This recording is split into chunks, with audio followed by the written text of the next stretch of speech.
Halo, perkenalkan nama saya Asri Nurhesti, mahasiswi dari Sistem Informasi dengan NIM 3220306.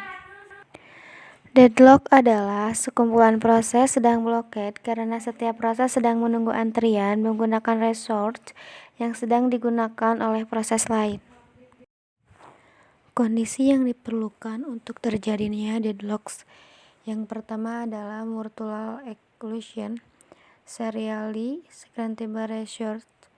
Contohnya, critical section mengharuskan mutual exclusion termasuk resource sehingga potensi proses akan saling menunggu atau blockade. Hold and wait, situasi di mana suatu proses sedang hold suatu resource secara eksklusif dan ia menunggu mendapatkan resource lain atau wait. Metode penanganan deadlocks. Yang pertama, deadlock prevention, pencegahan adanya faktor-faktor penyebab deadlocks. Yang kedua, deadlock avoidance, menghindari dari situasi yang potensial dapat mengarah menjadi deadlocks. Yang ketiga, deadlock detection, jika deadlock ternyata tidak terhindari, maka bagaimana mendeteksi terjadinya deadlocks, dilanjutkan dengan penyelamatan. 4 faktor yang harus dipenuhi untuk terjadinya deadlocks. Yang pertama adalah pemakaian resource, yang kedua adalah cara menggunakan resource, yang ketiga otoritas atau hak, yang keempat adalah kondisi saling tunggu.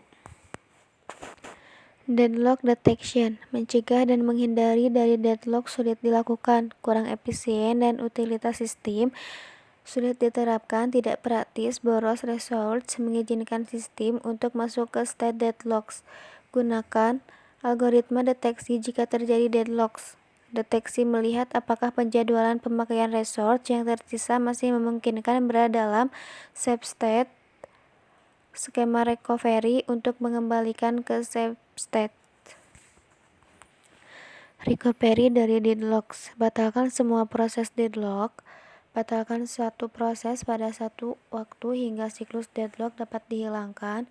Proses mana yang dapat dipilih untuk dibatalkan? Proses yang prioritas, proses dengan waktu panjang, pemberdaya proses yang telah digunakan, sumber daya proses yang lengkap, banyak proses yang butuh untuk ditunda, apakah proses tersebut interaktif atau batch. Sekian yang dapat saya sampaikan. Mohon maaf apabila ada kesalahan.